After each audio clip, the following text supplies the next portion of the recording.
Hello, and welcome to this afternoon's webinar.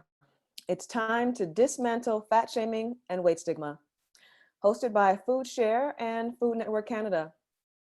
I am your moderator, Sabrina Strings, and I want to begin by acknowledging the sacred land that UCI, where I'm a professor, is located on, which is the land of the Tongva peoples.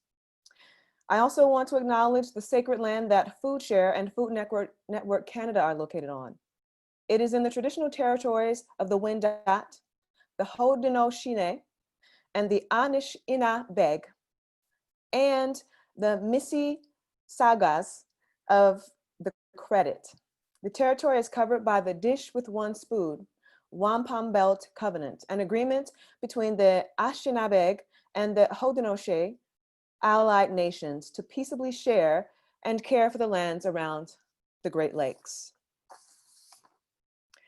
The organizers at FoodShare and the Food Network recognize the many nations of Indigenous people who presently live on this land, those who have spent time here, and the ancestors who have hunted and gathered on this land. Thank you for joining us today. As I've mentioned, I'm Sabrina Strings. I'm an associate professor of sociology at the University of California at Irvine. I am also the author of the book, Fearing the Black Body, The Racial Origins of Fat Phobia, which was published by NYU Press in 2019. I'm excited about this panel in large part because I have been in many interviews about my work, and therefore I've had the opportunity to express my viewpoints on many different occasions, but rarely have I had the opportunity to query other individuals, especially people from diverse backgrounds, about their perspectives on how to end fat shaming. So I'm grateful for this opportunity. When sharing or posting about the panel on social media, please use the hashtags end fat shaming and hashtag end weight stigma. Also, please tag at FoodShare TO and at Food Network CA so that we can continue the conversation online. Today, we have two interpreters from the Toronto Sign Language Interpreter Service who will be interchangeably providing ASL interpretation for today's panel. So welcome to them as well. FoodShare has been advancing work based on the acknowledgement that we all need to actively work to dismantle forms of oppression that exist throughout the food system and beyond. Today, we'll be talking specifically about the oppressions associated with fat shaming and weight stigma and the need to dismantle these systems. I'm pleased to be joined by a group of incredible folks from various countries for today's conversation. Please join me in welcoming Dr. Jill Andrew, who's in Canada. Jill, feel free to turn on your video at this time. Thank you, good to see you. We're also joined by Maya Finoh of the United States.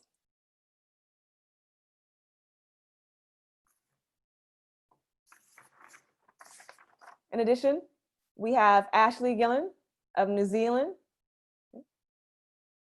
Great to see you, Maya and Ashley. Anshuman Iddamsetty was also in Canada. Hi, Anshuman. And Natalie Borch in Canada.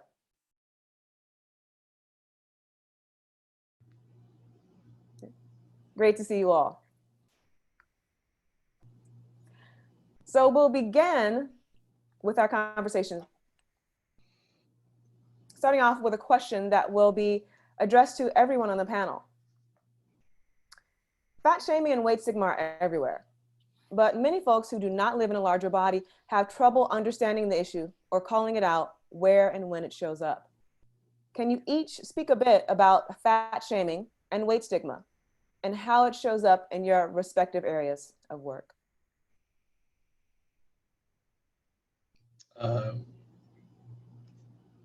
Feel free. Am I going? Oh, okay. Absolutely.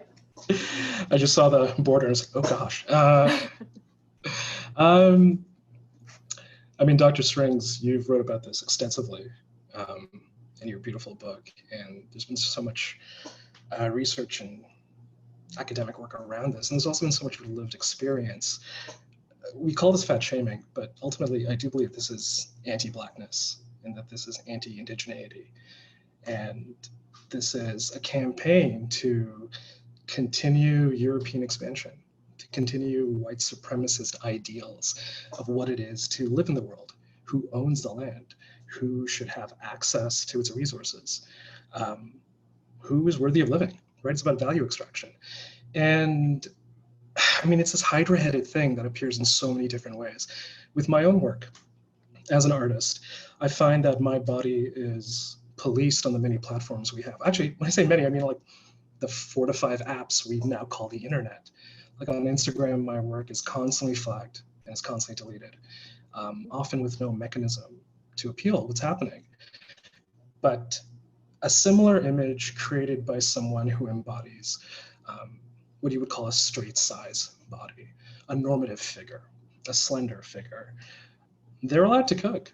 You know, they're praised, they're celebrated, they're surfaced in hashtags. And you see these sorts of systems throughout society. And it's a constant battle that I personally have to face, just to try to get my message and try to interrogate these systems of white supremacy. And we're often deplatformed. We're often the first to go, along with fat trans people, fat disabled people, and of course, Black and Indigenous people as a whole. So it's less about aesthetics and it's less about romance, although those things are very much real. We are animals seeking our own. But it intersects at almost every sort of touch point of society and interrelation. Thank you for that. You know, this whole question of censorship is so important because when we are trying to uplift our voices, frequently what we find is that there are people who are going to simply ignore us or attempt to shut us down before they fight us and then we ultimately win. But the first few steps are always an attempt to silence people with dissident voices. So thank you. How about others on the panel? How does the question of weight stigma show up in your work? I was raising my hand. Maybe you didn't see it, Doctor. Oh, excuse me. Yes, feel free to jump in. We're in a virtual classroom here, right? I guess we are, yes. Anyhow, thank you very, very much for the opportunity to be on this panel. The way I wanted to discuss this idea of fat shaming, you know, it is absolutely intersectional. I often refer to it as a triple threat against our Black bodies, you know, as a woman, as a Black individual, and as a fat person.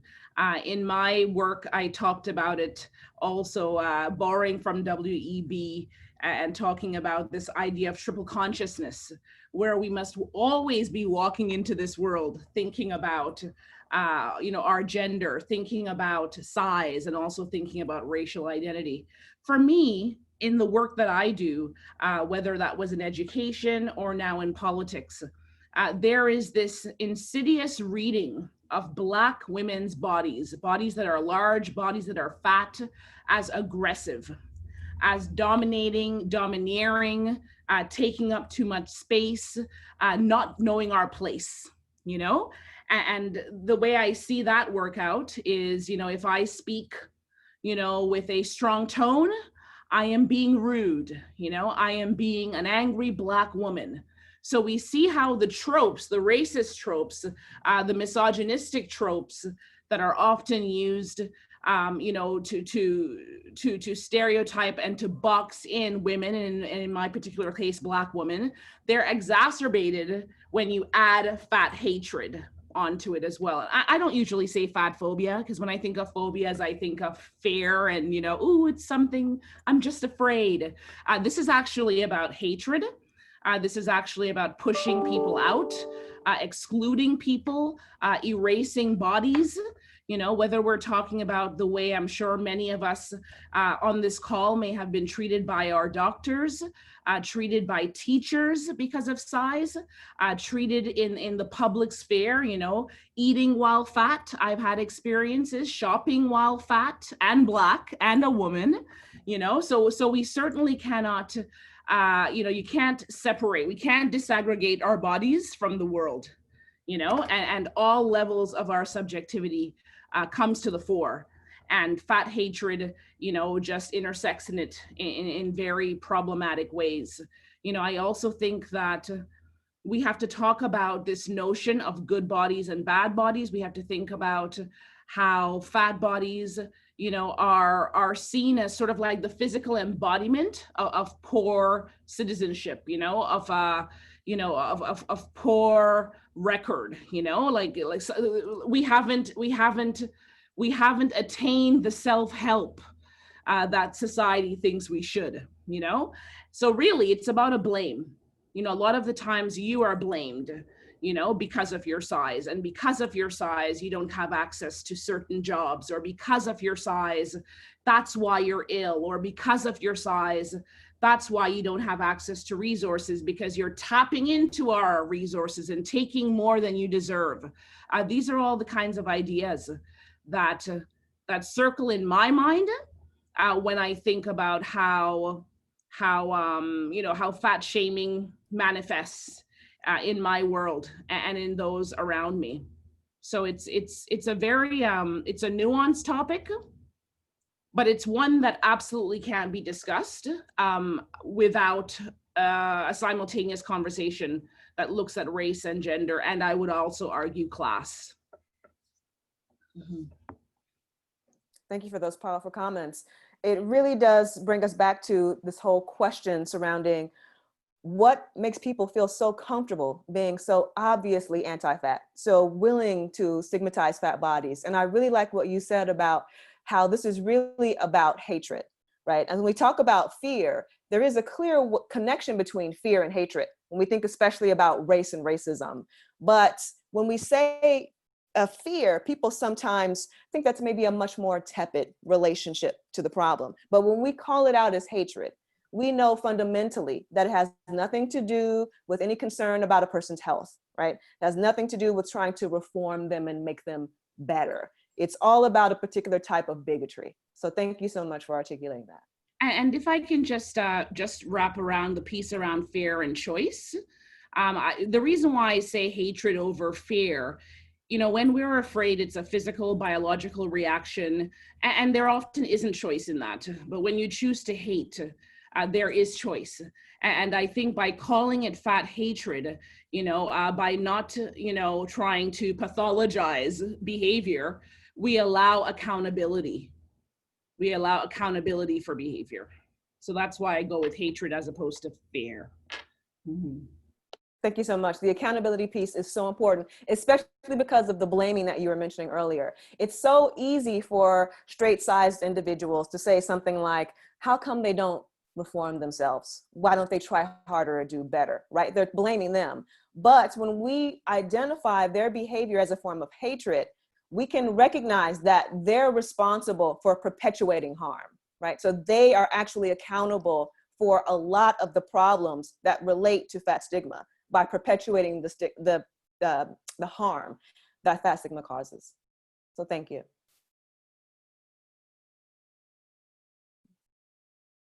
Anyone else like to sound off about their work surrounding fat shaming? Sorry, Maya. Okay.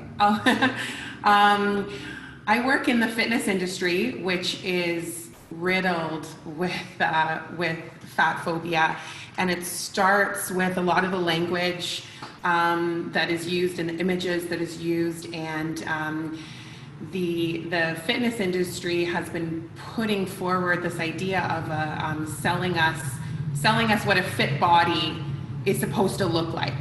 And that is thin, that is white, that is able-bodied, and that is young. And so there's many layers, as Dr. Jill was just speaking about, to unpack that.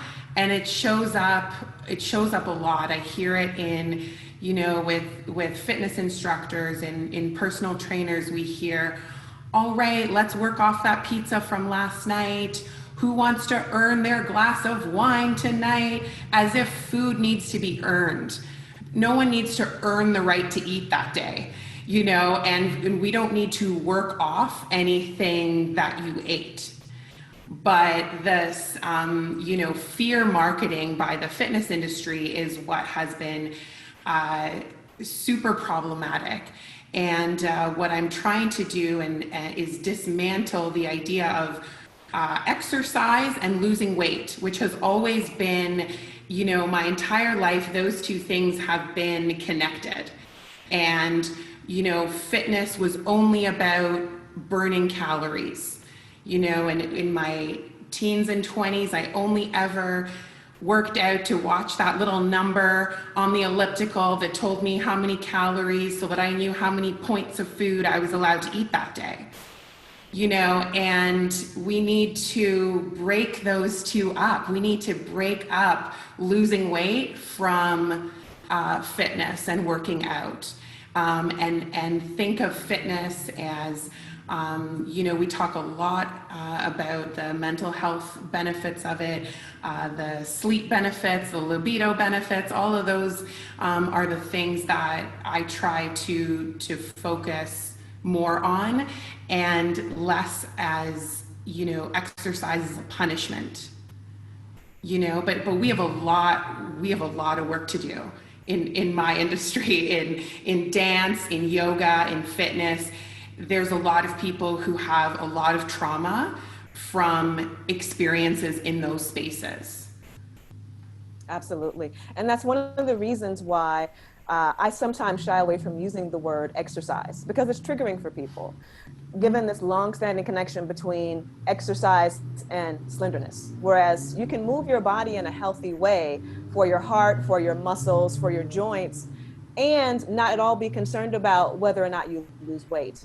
But there is this very tight coupling between those two things in our culture, right? So if we want to just encourage people to move their bodies in ways that would be healthy, we have to think about what kinds of language can we use that can dissociate that connection or sever that connection. Exactly. And also the assumption that anytime we see anybody in a larger body in a fitness space, the assumption that they are there to change their body. You know, that's what we need to challenge, you know, in ourselves, in our, you know, friends and family, and challenge that. Exactly. Thank you for those comments. And Maya, I think you've wanted to say something. Oh, yes. I primarily engage in policy advocacy as well as organizing. And I think that aesthetics is actually the clearest way in which you see fat hatred, fat phobia present in the work. I often think about the people who are lauded as activists and scholars, like globally or very publicly, and it's often not fat people. It's often not trans people, not disabled people. They're often not dark-skinned as well. I think in many ways, particularly when it comes to fatness, fat people are not seen as disciplined enough to be experts or willing to engage in the hard work or like engage to have the expertise. And I think it's fundamentally fat hatred and fat phobia. Yeah, thank you for that. You know, and for myself, being a straight-sized ally, I've talked about this frequently, which is that a lot of the comments that I make, it's possible that one of the main reasons why I'm able to speak publicly and get this kind of recognition is that I am a straight-sized person. So that, you know, obviously the work matters, but then also the aesthetics continue to matter, even in this space. So that's, it's so important to keep in mind, which is one of the reasons why, you know, in recent interviews, when I'm talking to people about this, I tell people I don't consider myself a leader in the space. You know, I'm a person who wrote a book and does work surrounding this, but there are other people who have been doing the work longer and have lived in the bodies longer that do deserve that center position. So thank you for that.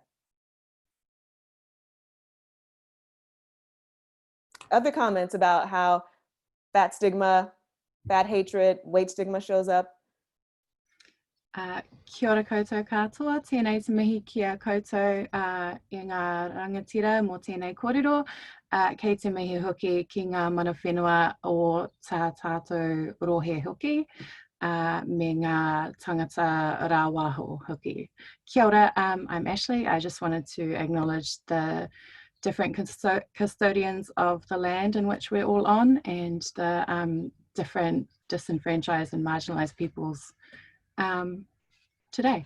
So kia ora, I'm coming in from Aotearoa, New Zealand, and I just wanted to talk a little bit about my experiences as a fat Maori woman working in this space, currently undertaking a PhD in Indigenous studies, and how it shows up for me in my space.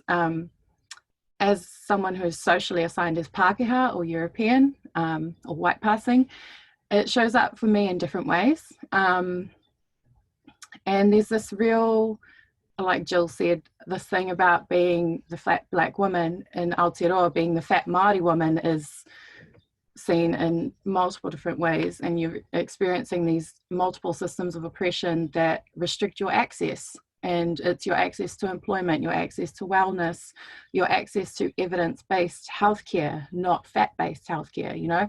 And so for me and how this shows up in my work, it's everywhere. It's in everything I do, moving through the world as a fat Māori woman, as a fat Māori child as well. So it's a lifelong journey. And I think one of the important things about it, and I'm sure we all know this, is that it's not just the fat hatred comments. If it was just the comments, then we wouldn't see our restriction of access. We wouldn't see less fat people, fat black women, fat Indigenous women, whatever different identities we occupy. We wouldn't see the statistics that we see now and the ways in which that we do not have access to pretty much everything, you know? So yeah, it shows up everywhere, all the time. Thank you for that. It's very easy for us to believe that this is either cultural or aesthetic or about health when it's all of those things at once. We can understand how aesthetics impacts whether or not people are the front runners for positions at various organizations. So jobs are impacted, housing can be impacted, health outcomes are impacted, mostly by the stigmatization. There are all of these different ways in which people's health outcomes, life outcomes are disrupted by the simple hatred of their appearance.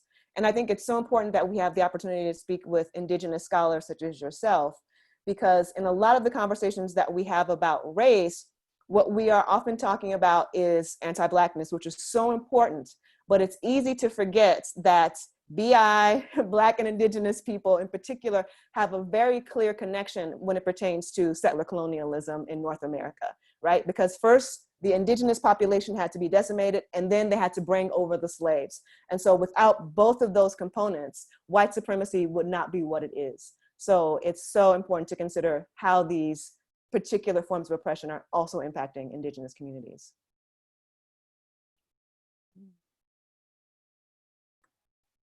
And with that, I think we'll move on to our question specifically for BIPOC panelists, which is that fat shaming and weight stigma do not exist in a vacuum.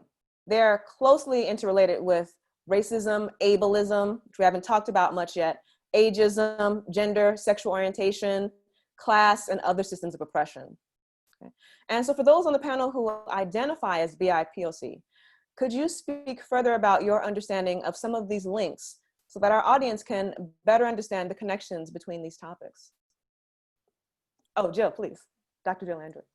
Oh, just Jill is fine. I wanted to speak particularly to the adultification of Black bodies and also the criminalization of Black bodies as it relates to race and size and gender. You know, as an educator, I had seen time and time again where Black and racialized, you know, students would be disproportionately expelled or suspended, you know, for the same behavior that non-BIPOC, or if I may simply say white students were not being punished for. And at a closer analysis, you'd also see that there'd be size discrimination. You know, the larger girl that gets into the fight, she must have been the one who started it. Or it's not possible for this boy to be bullied because he's so tall and he's so big and he looks like a man, you know? So there's a level of adultification of Black children, I think, that can also be linked to not only racism, but to also size discrimination, fat phobia specifically, or fat hatred, as I have said.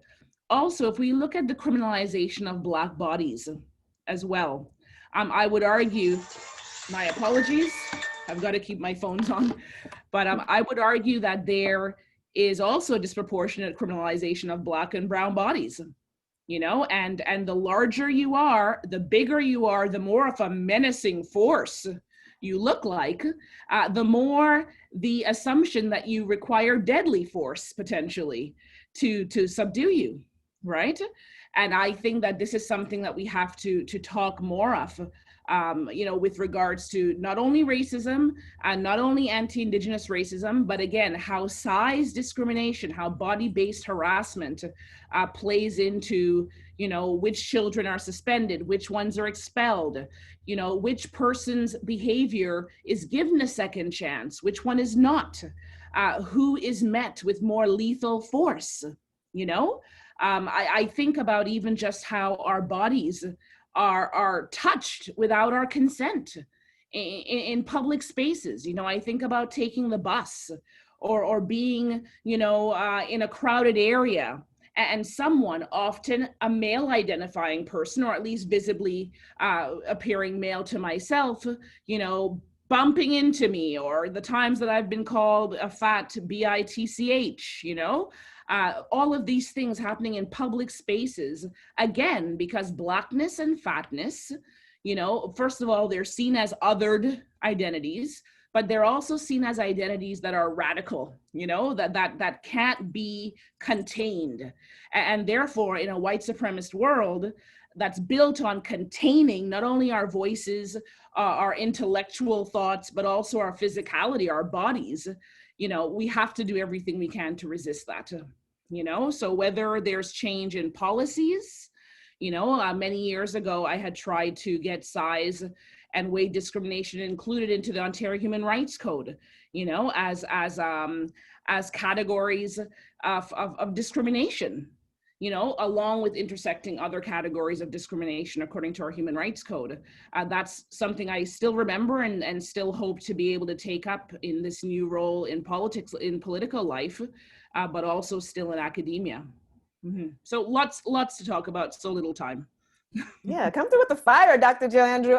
There's so much there for us to build on. And I really want to speak to the question of sizeism, which is sort of doubly signified in your comments. It's not just about weight, but also about height. And when we think about the combination of weight and height, we can see how, for example, when we think about instances of police brutality, Eric Garner and Michael Brown in the United States, their murderers, more accurately, were very clear in that they were, quote unquote, terrified of these big Black men, right? And it was definitely not just about their height, but also about their weight. It was the two things that allowed the police officers to believe that they were justified in committing murder simply on the basis of their size. And I would also add their skin color, right? Because these were two dark-skinned Black men. Yeah. So thinking about how height and weight factor into these kinds of biases are so important. So thank you so much. Oh yes, and Anshuman, please. Dr. Jill Andrew, Dr. Strings, I'm so glad you brought this up because I think quite vividly about Mike Brown, Walter Scott, Eric Garner, Alton Sterling, who, if you're not a fat person, you are a large person. And then Dr. Jill Andrew, I believe you said this, like it suddenly is a justification of deadly force. When I hear about Eric Garner specifically, I think back to the coroner's report, which finally happened many years later after public outcry, you know, what resulted in his, well, honestly, execution. And they smugly said, the lawyers defending his murderer smugly said, he was so fat, he was going to die anyway. It wasn't the chokehold. It wasn't an illegal chokehold. It wasn't the fact that multiple cops were called to arrest a person selling Lucy's. And this happens time and time again. And it's one of those details about fat hatred that we lose sight of when we think about the comments, when we make it about dating, when we make it about, again, things that are important as humans living in the world, but it's not the full scope of the picture. And there's actively a campaign to make us not think about that, to make us think there was some harm. And the names are endless. Yeah. Yeah, thank you for that. You know, especially the reminder that the names are endless. You know, it's sort of, you brought up two additional, Walter Scott, right? You know, it's just sort of like all of these other people. We might even add, honestly, like Breonna Taylor. We talked a lot about the Black men in this instance, which is very important, but we have to also keep in mind that whenever we're talking about the fear of fat bodies, we're also mentioning women as well. And historically, centrally, it's been Black women who have been stigmatized. Any other comments about this particular question? I'd like to turn to Dr. Jill Andrew in particular, which is with the particular question of, as the MPP for Toronto and St. Paul's and the co-founder of the Body Confidence Canada, can you speak a bit further about the work of the organization and how it pushes back against fat shaming and weight stigma? Yes, thank you very much, Dr. Strings. So Body Confidence Canada was sort of born out of me and my partner Aisha's own experiences of misogynoir tempered with good old fat hatred in public spaces. And what we have attempted to do with Body Confidence Canada is to raise awareness, quite frankly, about size stigma, fat stigma, height stigma. You know, we've raised awareness with regards to 2S LGBTQ embodiment and those who push back against stereotypical binary gender expression and identity. You know, and we've done that through various events, you know, like the Body Confidence Canada Awards, where actually we had celebrated Louise Green and who had authored Big Girl Fit, right? And Fitness for Everyone, for instance. You know, what was I sort of lost my train of thought. Sorry about that for a second. Yes, so one of the things we were really proud of was Body Confidence Awareness Week, which we were able to get passed through the Toronto District School Board, courtesy of support from trustees, and also the Winnipeg School Board as well, courtesy of a trustee there as well too.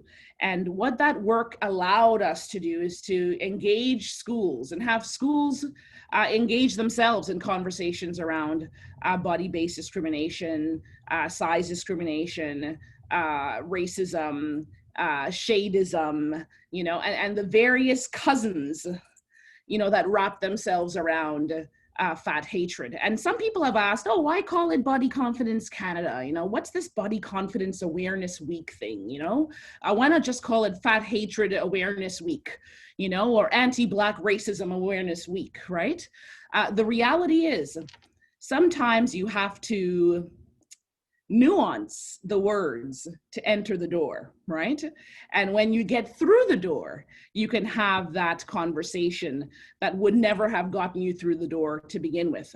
So when we are doing a workshop on body confidence, for instance, you know, it sounds very fashion and very, you know, cosmopolitan, and nothing's wrong about fashion, because I mean, we could talk for hours about the politics of style and the politics of clothing and the symbolic messages that our clothes have and how they resist and uphold, you know, ideals of good body, bad body, whatnot. But what was particularly of interest here was people didn't want to have conversations on shadeism and colorism. They didn't feel comfortable having conversations around anti-Black racism. You know, they didn't want to have those deep conversations. But if you came in with body confidence, something that was more palatable, something that allowed you to have those conversations, you know, in a more, you know, light way, then all of a sudden you can peel the onion and you can get to the heavier pieces. I didn't put that forth really articulately, but you get the idea. You know, so what we've done is we've used Body Confidence Canada as a tool for having deeper conversations about fat hatred, about race, about gender, about anti-Blackness, et cetera, et cetera. And especially, I just want to say this before I wrap, you know, with COVID-19, you know, right now with COVID-19, you know, and this notion of being healthy, taking care of yourself, and the COVID-15. Oh, no. Who wants to get the COVID-15, right? Even during a pandemic, fat hatred doesn't take a break. Like even during a pandemic, fat hatred doesn't take a break. And we've seen in other parts of the world, where professionals have made public statements with regards to fat bodies, being, comorbidity bodies that may not really be good bodies to have access to ventilators, for instance. So these are concerns. It's a very deep and tragic moment when we live in a world where, white experts, thin experts, heteronormative experts, able-bodied experts are the majority at the table making decisions about everyone else at the periphery of those tables. That is dangerous. And that is why we really have to recenter and take back this notion of marginalization, because nothing happens unless we are recentering the voices of those who have been made marginalized. People are not marginalized, made marginalized by broken systems. Thank you. I think your comments were incredibly eloquent. And I really appreciated what you were saying at the outset about this whole question of the language that you use to get people in the door, right? So I'm thinking about this is a form of subterfuge. People expect something sort of light and easy. And then once they're in there, you're like, okay, here's what anti-Blackness is like. Here's what fat phobia is like. Here's what it means when you hate fat people. Like all of these things that they may not have shown up for in the beginning, but once you have them in the room, you can take them deeper than they thought they were going to go. And that's so important. And I really appreciate also your comments, obviously, about COVID-19. That's something that I've also written about as well, which is that the first thing that people did as soon as it was recognized that COVID-19 hit marginalized populations with greater complications and a higher mortality rate was say, oh, obesity. And it's like, I would like for people to explain how it is that these minor differences in body mass index are leading to these dramatically different outcomes in the severity of COVID-19 complications and the rates of mortality, right? They can't explain those things, but they insist that somehow it's very important. So thank you so much. And I know that you don't have too much more time on our panel, Dr. Joe Andrews, so we do recognize that you will have to duck out. So thank you for being on with us. Your comments have been phenomenal. Thank you, I really appreciate it. I think now we're gonna turn to Anshuman and continue this conversation about weight bias within the medical field. So we know that medical weight bias, or the tendency for medical practitioners to assume health problems are linked to a person's weight, is actually contributing to poor health outcomes for people who are fat. Fat people often put off going to the doctor for fear that their concerns will be dismissed. Can you speak to the issue of weight bias and how it intersects with medical care? I think, once again, I hear terms like weight bias, and what comes to mind is white supremacy, pure and simple. You are told to lose weight if you are thinking about becoming pregnant. You are told to lose weight if you want to transition. You are told to lose weight if an arbitrary amount of weight, might I add, if you have the allergies. You are told to lose weight if you broke a bone. I don't blame fat people whatsoever for feeling hesitant, for being reluctant to visit a healthcare provider. You are met with such condescension. You are met with open hostility. You are told you do not know your body as well as I, this person who's often straight-sized, a person who may be a different ethnicity than you, who is probably a normative body, who comes from a very specific positioning class. They are telling you over and over again, your body is an imposition. And that's if you even have access to healthcare. You know, if you think about Canada's Indigenous populations and where the closest hospital is and what sort of facilities they have, how many ventilators do they have? And it's fascinating because we pathologize, I mean, it's fascinating in a very dark and absurd way, but we pathologize not just fatness, but we pathologize the conditions, the practices that produce fatness too. And I do believe that what fat people experience in the medical industrial complex, especially super fat people, people identify as super fat or people identify as infini fat or disabled fat people, is very much a shadow of what Black women and Indigenous women feel all the time and have historically felt.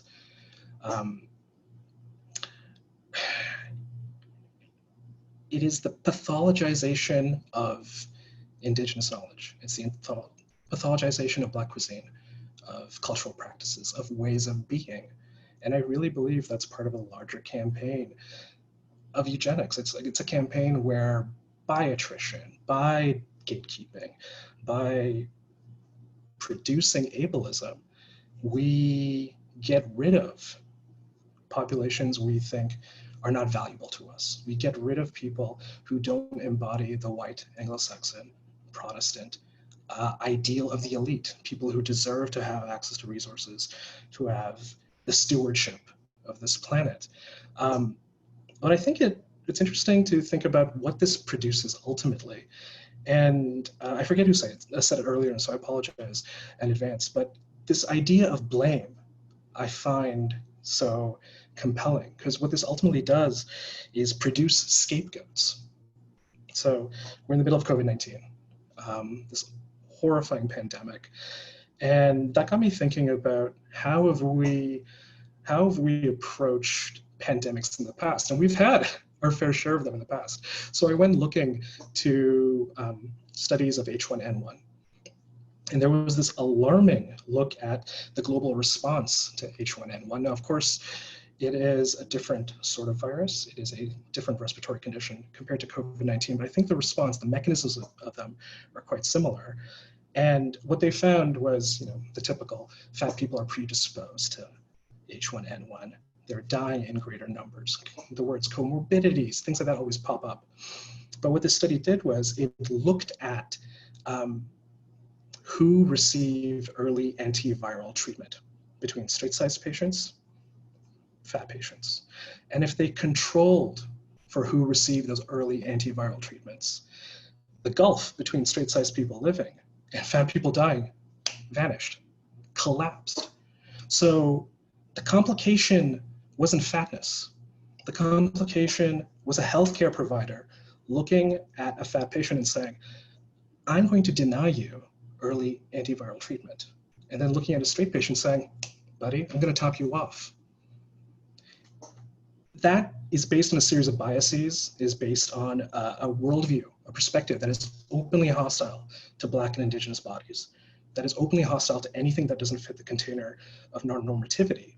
And it also launders all sorts of horrible, violent, I truly believe, ideologies. So we have white supremacy over here. I think it also launders austerity. I mean, let's look at the UK. I think it's safe to say that their response to COVID-19 was abysmal.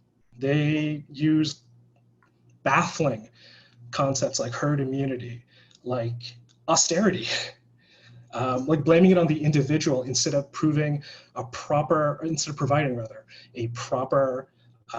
social response that met the needs of their populations. They said, it'll solve itself, the economy has to continue. And then what happened? Boris Johnson, he got COVID. And of course, I'm sure he has amazing access to all sorts of private healthcare providers. He recovered. What did he say after he recovered? Now I'm paraphrasing, but he basically said, you know what? I could stand to lose a few pounds. And overnight, where the conversation was, this government is not doing enough. This government is imposing austerity. This government is making decisions like herd immunity. The conversation became fat people. Fat people are the drain to our resources. Fat people is why we as a nation can't control COVID-19. It allowed the floodgates to open for bigotry theater, essentially. I mean, just last night, I was checking Twitter and I came across this headline from the Times. Quote unquote, obese Britons putting at risk hopes of widespread vaccine protection.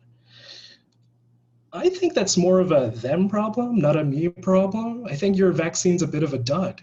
I think you haven't tested this vaccine on fat people. I think you are using this as a scapegoat, using fat people as a scapegoat to sort of wave away the reality that this vaccine might not work, or it won't be distributed properly, or it's just untested. Who cares? It's fat people's problems. So we have biases rooted in white supremacy. We have scapegoating to effectively launder austerity. And finally, I think all this comes together because it launders something else: profit. This is the pathologization of fatness is a massive industry, and that's why I keep calling this the medical industrial complex. Recently, the Canadian Medical Association published new guidelines for treating quote-unquote obese patients. They're more holistic. They're about getting rid of weight stigma. They're about approaching fat patients with empathy, treating it as a chronic illness. Now, set aside, I mean, I disagree with the notion that fatness in and of itself should be considered a chronic illness. Not that it really matters if you're chronically ill. You should still have dignity, access to healthcare. But what was remarkable about the new guidelines, and they're actually publicly available, so I went looking for them. I went looking for the document to just out of curiosity. And then I stumbled onto, I'm bringing it up on my phone right now. I stumbled onto the section called competing interests. That section usually in any sort of paper lists the competing interests of everyone who contributed to the document. So if you took money about something you're doing research on, this is where you announce it. Now, I don't know how well this will show, but let's try it anyway. So right here is where the competing interests, can you even see that? Probably not. It keeps going. I'm scrolling, I'm scrolling, I'm still scrolling. Oh my God, I am scrolling still. Devastating. And this is the largest of its kind. And I don't want to take up too much time, any more time than I have already, but I just like to read very briefly where the money is coming from, as listed by themselves under competing interests. Contributors to the guidelines received speaker fees, consultation fees, advisory board fees, research grants, peer-reviewed grants, honoraria, speaker honoraria, unrestricted educational grants, stock options, non-financial support from the likes of Loblaws, PepsiCo, Kellogg's Canada, Barilla, Unilever, Unico Primo, the California Walnut Commission, the Almond Board of California, Nestle, the International Carbohydrate Quality Consortium. Many of the contributors actually run weight management clinics. And this might be my favorite of all the competing interests listed. One of the contributors also reports selling OptiFast meal replacements through a weight management center. How is that in any way academic rigor? None of this was actually reported when these guidelines came out. Why should I trust people who profit off of pathologizing fatness, who take vacations off of pathologizing fatness, who can pre-order a PlayStation 5 by pathologizing fatness? Why should I trust them when it comes to treating fat people holistically, to ending weight stigma? You do not pay foxes to study hen houses. Precisely. But this is how we treat the concept of weight bias. It's really just a production of scapegoats. So we can launder, again, white supremacy, austerity, and massive, massive profits. And the most absurd thing is ultimately, I think many of us actually share a common goal with this massive medical industrial complex. None of us want to see fat people go away. Fat people have a right to exist. We have a right to exist without having our value extracted. Exactly. Yeah. And thank you so much for your beautiful commentary. I appreciated the ways in which you artfully wove questions about pathologization of Black and Indigenous peoples with this whole question of the promotion of austerity, right? The sort of morality surrounding how a body should or shouldn't look. And then the question of, obviously, money, which rules so much of what happens within our economies in the United States and in Canada, right? And so I wanted to recap the many wonderful things you said, but thank you so much for that. I think I'm going to turn now to Maya and talk about how your work, which centers queer Black feminist thoughts, and then also police and prison abolition, how do you think that this connects with questions of fat liberation and the Black radical tradition? Yeah, I think that all of those things are inherently connected. I could first speak to prison and police abolition, the ways it connects to fat liberation. Today, a few hours ago, we saw that only one out of the three police officers who murdered Breonna Taylor, a fat Black woman, was indicted. For me, as someone who hopes to see a world without police in prisons, it felt very much so like a reminder that the criminal legal system is not broken, but inherently designed to be rooted in anti-Blackness, misogyny war, fat phobia, transphobia, all these other systems of oppression, and that we can't look to a white settler colonial state for any sort of justice or accountability. I think that fat people, particularly Black and Indigenous fat people, have a large stake in looking towards a world without police in prisons, because a world in which that exists is a world where fatness isn't criminalized. And we spoke about that briefly before, the ways in which fatness is used as a justification for the harm and violence committed against fat people. But I want to also name and uplift that it's not just cis women and cis men, but like Black trans folks, Black non-binary folks, Indigenous folks, people of all marginalized genders experience this harm.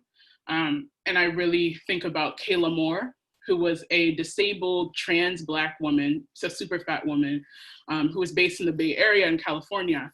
And she was murdered by Berkeley police. And they actually said, you know, she was fat. It wasn't the police officers who suffocated her, it was her fatness. That's why she died. And so to me, I think it's really important to name that folks who are rooted and interested in organizing towards fat liberation and police and prison abolitionists have so much to build in terms of a coalition with one another, because fat phobia is an abolitionist issue. And I think the prison industrial complex and ending it is fundamentally a fat liberation issue, as we see the ways in which Black and Indigenous and brown folks are intensely marginalized with really serious consequences by the state. I also think that when I talk about like the queer Black feminist tradition, I'm really rooted in Audre Lorde and the Combahee River Collective. I think often identity politics have been seen now as something that we shouldn't look to. I think often they're misinterpreted. I think that they are much more radical in terms of the ways in which the queer like Black feminists who originally developed these ideas intended their use. Primarily not as like diversity token, like a box to check, but rather that when we center the most marginalized, like those folks can articulate the breadth and the depth of an issue and develop the most sophisticated solutions to those issues. I think it's an organizing tactic. I think that absolutely influences my work and my organizing. I think that Black women, specifically fat Black women, Black queer folks, Black trans folks, Black non-binary folks, have historically been the vanguard of radical Black movement in the United States, but I think also globally. And so I emphasize that like when fat Black people, fat Black queer and trans people can get free, that means that the rest of us can get free as well. So I think that those are just some of the ways in which abolition, queer Black feminism, and fat liberation are inherently interconnected. You know, we should all work together. Yeah. Go all the way off, Maya. You know, I can feel how your statements really speak to the history of queer liberation in the United States. I mean, many people imagine that queer liberation was a lot of gay white men fighting for their rights to get married. It's like, well, that's what it may have become by the 21st century, for example, when we were moving towards more homonormativity. But it started with a lot of queer and trans, Black and brown folks who were willing to stand up and fight police often in order to be recognized as human beings and to live their lives with dignity and purpose. And a lot of these people like Marsha P. Johnson and Sylvia Rivera were completely erased from the historical record and all the critical work that they did. And so it's so important for us to recognize that a lot of what ends up happening in a lot of liberatory movements, unfortunately, it's the most privileged people who end up getting somewhere, you know, and unfortunately in Black liberation movements, that often means cishet men. In women's movement, a lot of times it's meant white women. But if we all want to get free, we need to center those individuals who are least privileged, not those who are most privileged. So thank you so much for reminding us of that. And now we'll move on to Ashlea. And Ashlea, I wanted to ask you, as soon as I find my question, about your doctoral research, which focuses on how Indigenous women enact body sovereignty as a form of resistance as they navigate multiple layered forms of oppression. Can you explain what is meant by body sovereignty and how it intersects with systems of oppression in the context of New Zealand Indigenous Maori culture?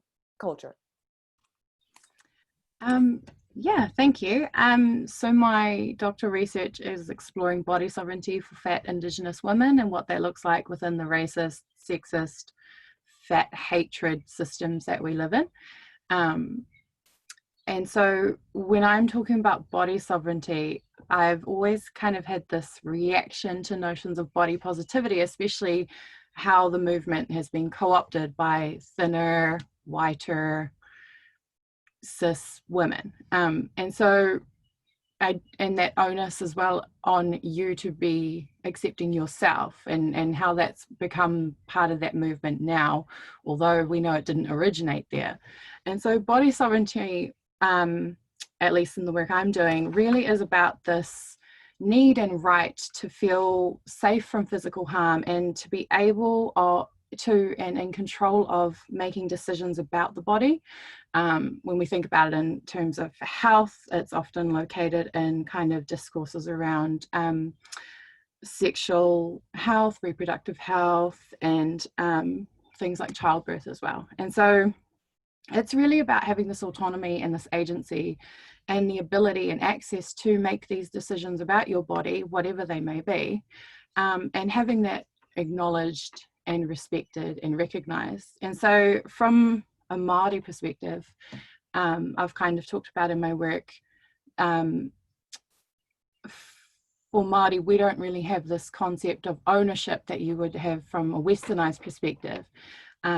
We don't own land, we look after land, we are guardians of land. And so that's kind of the same application that I've applied to our bodies, that we are able to have this agency and this sovereignty and this self-determination over our bodies. And we've always had that. The problem is that it continues to be disregarded, not recognized, and not acknowledged by the systems, the policies, the different institutions that we have to engage with in this current context. And so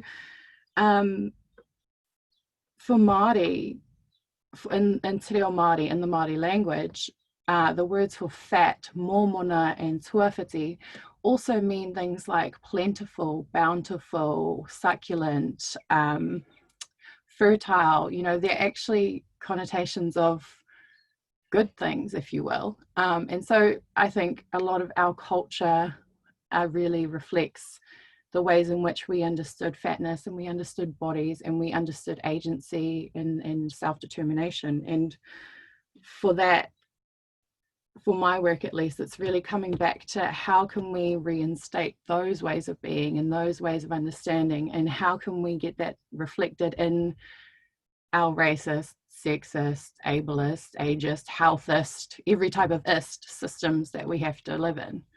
And so that's kind of where my work sits, at this little intersection, if you will. Yeah, I really love that. It's like so much of the language that we use to describe bodies problematizes them. But if we turn our attention to another culture and another way of knowing and being, we can understand that we can simply celebrate bodies with different terminologies and different perspectives, such that fat bodies are deemed abundant, you know, and plentiful, right? That's just so lovely. It's such a better orientation to being accepting and welcoming towards human beings, right? That's just very valuable. So thank you so much for that. Absolutely. And like a lot of our Maori academics over here, Moana Jackson in particular, talks about our sovereignty as Indigenous peoples. We never ceded sovereignty. It's the fact that it's constantly disregarded. And that's the same case with our bodies, that our agency and our sovereignty and our self-determination is consistently disregarded despite how we may see ourselves. And so that's where my work is trying to focus on these systemic issues that perpetuate this and really rethinking what that looks like from an Indigenous perspective. And we hope that you will keep us apprised of your work, especially me. Yeah, you hopefully have my email, but we'll we'll stay in touch so that, you know, we can be aware of the connections between anti-Blackness and then also the destruction of Indigenous sovereignty, and thinking about how can we reorient our ways of thinking about living in this particular context at this time as Black and Indigenous peoples. Absolutely. And just the last little bit is that real notion of policing of bodies, that simultaneous hyper and under surveillance of Black Indigenous bodies and the ways in which we continually are disregarded but also policed. And so really thinking about how we can challenge that as well. Yes, exactly, right? The disregard and also the policing, the attempt to discipline or punish, which is ever present. So we'll turn also to Natalie. Natalie, you own the Pink Studio in Toronto, which runs dance and fitness classes for adults. Some fitness studios have a reputation for fat shaming, which you've already talked about briefly. How does your approach resist this fat hatred of fitness culture? Thank you. It was really a lot of my personal experiences in, problematic spaces that motivated me to start my own studio and to start a business in an industry that is extremely problematic and very traumatic for people. When Anshuman touched on profit and money, it's really what it comes down to when we talk about the fitness industry and the hate-fueled marketing that I see a lot of.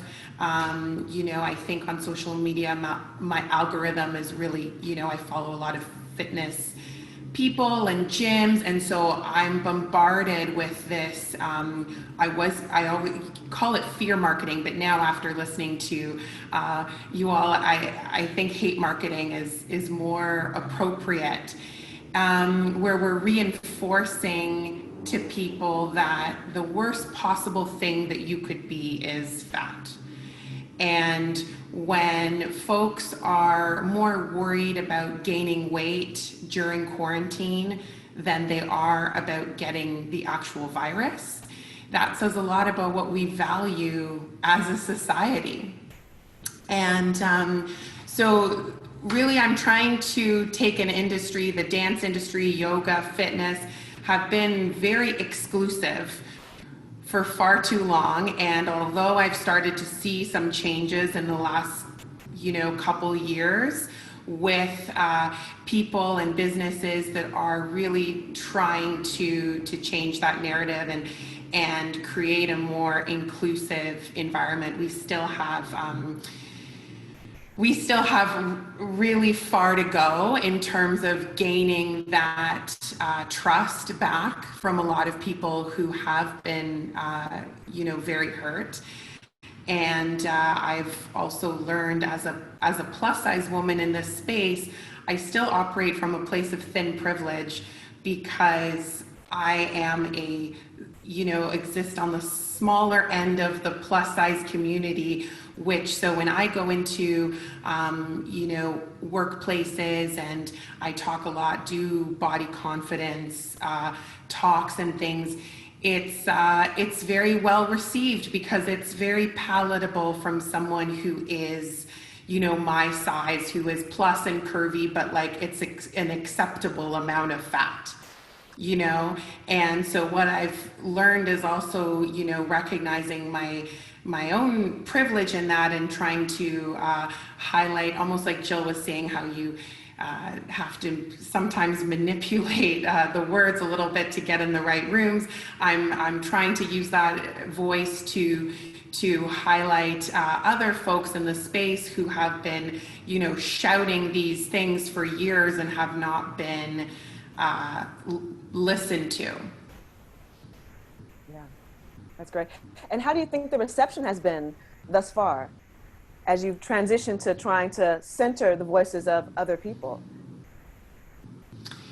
It's beautiful. It's a big lesson. It's uncomfortable. It's not always beautiful. It's uncomfortable. There's so much learning, and there's so much to unpack in, our own biases and, my own biases as a white person, and, just trying to learn and engage and contribute to the conversation, but also trying to step back and when it's appropriate, and be an ally, but also be trying to pass the microphone, for lack of a better word. Yeah, and I think that as a straight-sized person, and you who identifies as a thinner, plus-sized person, it really is important for us, I think, to challenge other straight-sized people or other people within our, general weight space, because of the fact that it's so easy for people who are living through a particular lens of oppression to try and minimize the voices of people they think are too dissimilar, right? And they only want to talk to people who are kind of like them. And so I find that I'm most likely to speak up in spaces where I find that I'm around people who are more like me, right? Whereas if there are more people, right, yeah, because these are the people who really need to hear these kinds of voices.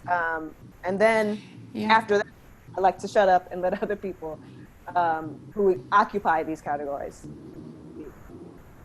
Yeah, exactly. Even just, kind of like sliding in with the subtle, conversations. I try to start with friends and family, even around something like clothing. When we see someone in a bikini in a bigger body or less clothing, and suddenly something is inappropriate or too revealing.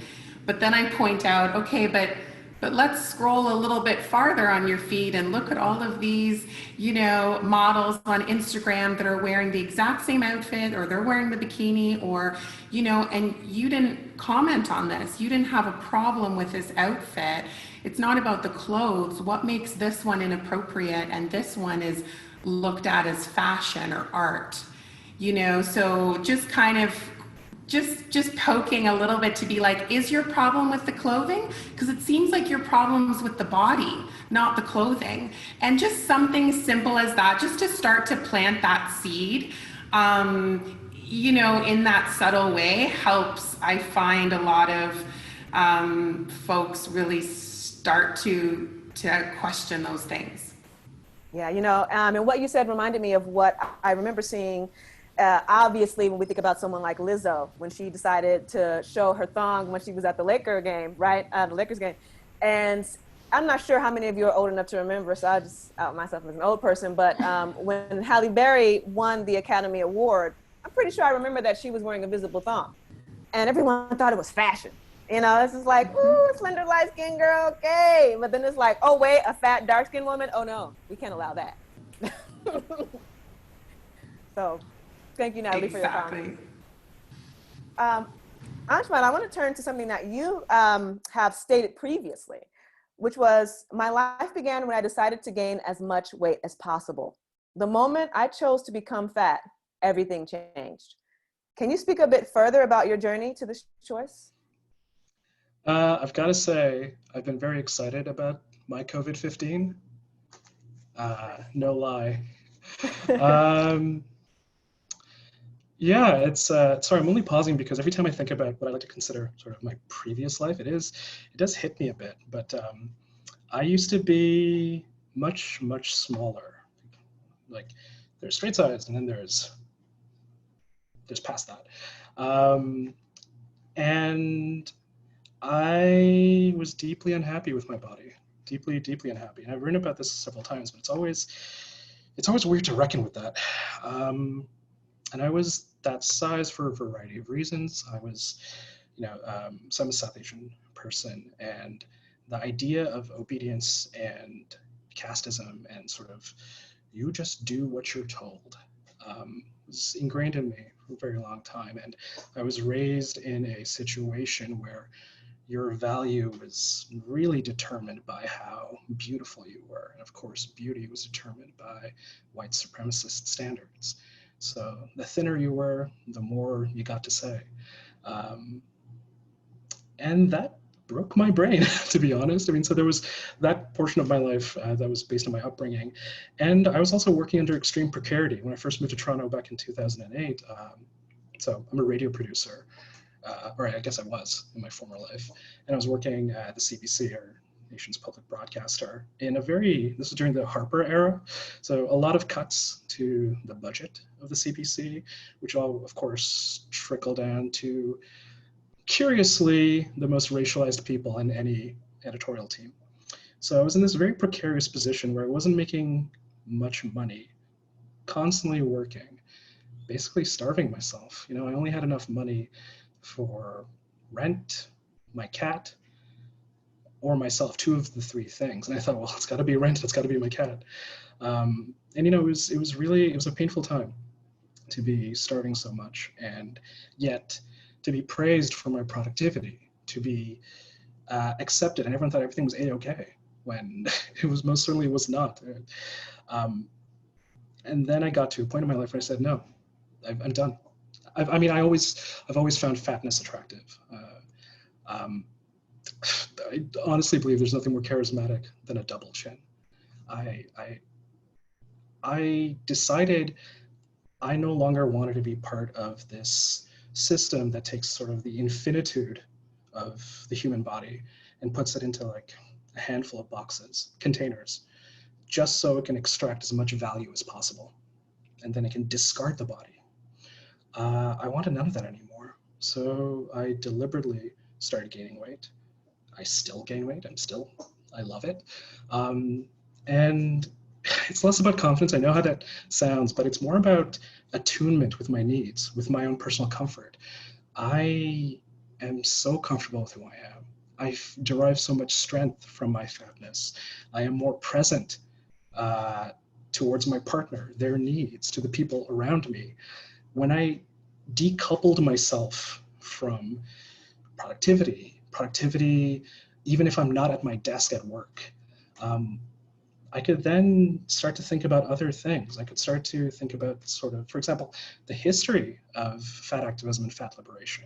I could start actually reading about concepts like prison abolition. I could start to make myself more available for mutual aid. I could make myself available to help others organize. There was so much more I could do when I decided to step away from the realm of capitalism and hyperproduction and value extraction. And furthermore, I don't want to necessarily espouse a sort of assimilationist view about the fat body. It isn't that, hey, we're just as valuable as a straight-sized body. You can extract just as much value from us, give us a seat in a boardroom. I don't think that's liberation either. I think it's more exciting for me to think about fatness in and of itself as its own technology, as its own practice, as a way of figuring out strange, exciting new movements of motion. We were talking about movement earlier and how motion is denied fat people of varying fatnesses, especially if you identify as super fat or infinity fat, especially if you're disabled. When motion can be really whatever you want it to be, there is literally so much more of us. We can do so much more with our bodies. And I think a lot about dance, but I think about, however you want to define motion. So it's really been this complete reset of my life and what I prioritize. And honestly, all of us only have such limited time on this planet. I'm just so happy that I'm now here, being able to do the work I want to do in the vessel that feels right for me. Thank you for that. And I think that there's a Drake quote that's circulating, and I don't know why I ended up quoting Drake on this, that we're here for a good time, not a long time, right?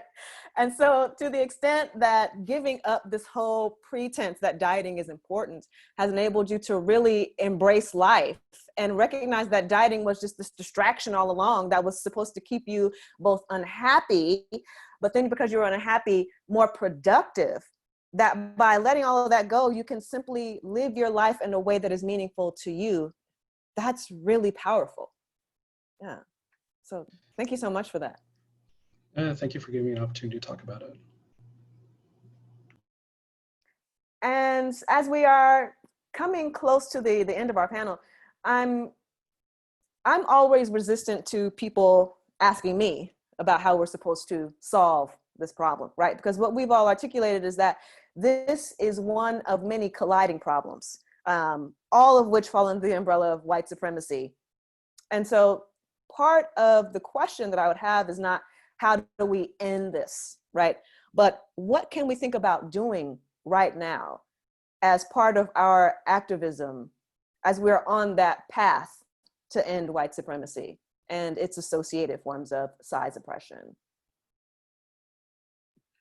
I think one of the first things we can do is actually work internally to dismantle the fat phobia, the fat hatred within ourselves.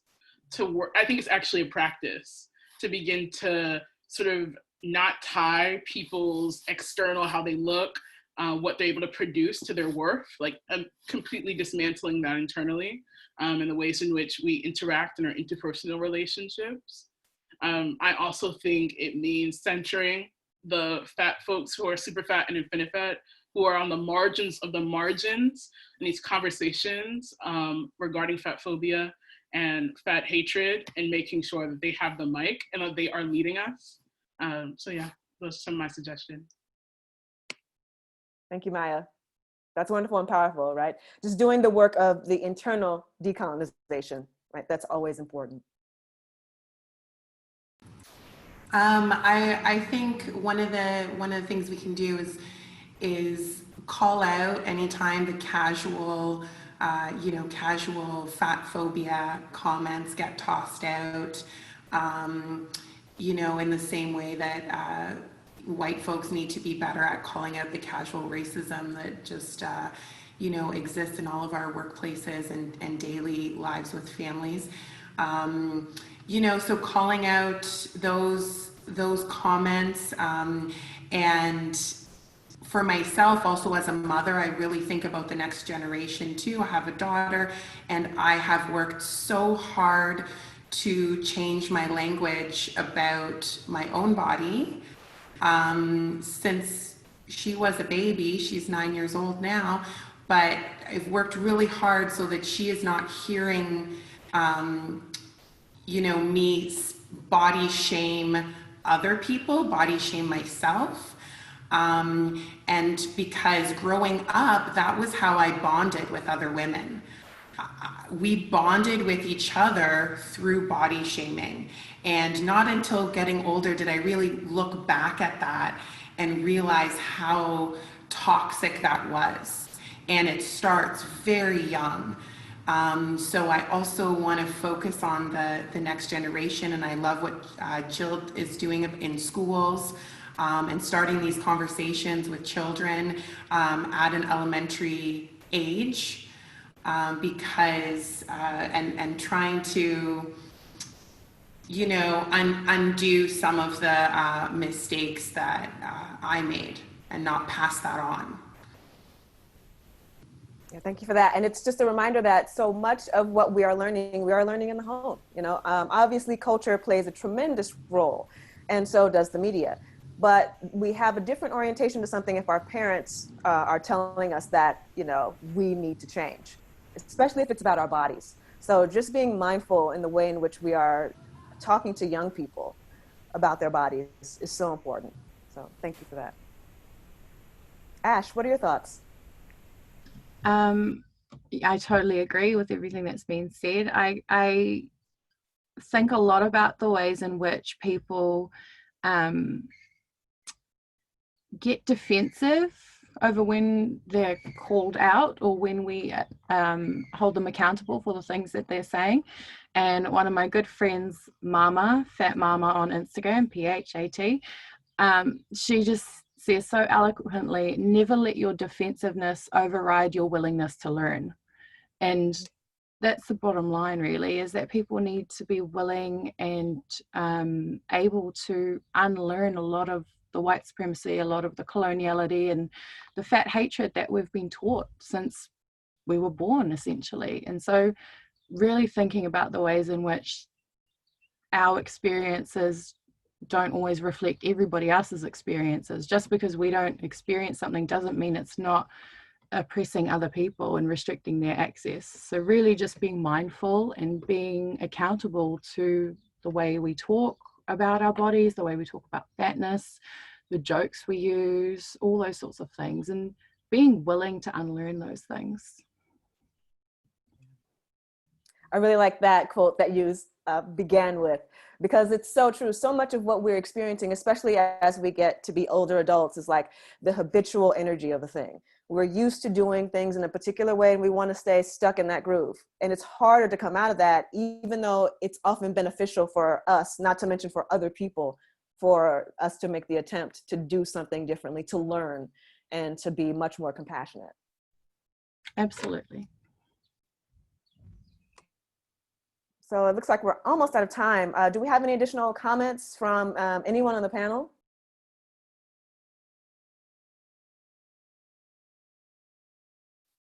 Well, in that case, I just want to thank everyone for a great conversation. So before we close, we'd like to thank our panelists, Dr. Jill Andrew, Maya Finoh, Ashlea Gillon, Anshuman Iddamsetty, and Natalie Borch. Thank you all for sharing your wisdom and experience with us today. And thank you, of course, for the critical work that all of you are doing. Huge thanks to our interpreters from the Toronto Sign Language Interpreter Service who provided ASL interpretation for today's panel. This work and these conversations are very important. They're helping us to reimagine the possibilities for a more just food system, while also redefining the work that we must continue to do going forward. FoodShare and Food Network Canada will continue to advance these kinds of conversations. You can consider a donation to FoodShare Toronto in order to help FoodShare continue to advance food justice. Your contributions to FoodShare bring together events like today's panel, as well as support the development of community-led food infrastructure like urban farms, affordable produce markets, and a wealth of programs. You can sign up for FoodShare's Good Food Box, a box of beautiful fresh produce delivered to your door for as low as $16. And they're also selling tote bags, such as this one I'm going to show here. Let's see, hopefully if you can see it on my camera. Right? Let me see. And the idea is to celebrate the fact that all bodies have a right to exist as they are without modification. Okay? And all the panelists will be receiving these bags if you haven't already. Okay. For more information, you can go to goodfoodbox.com. goodfoodbox.foodshare.net. Okay. And so that will conclude our conversation. Thank you so much, everyone, and take care.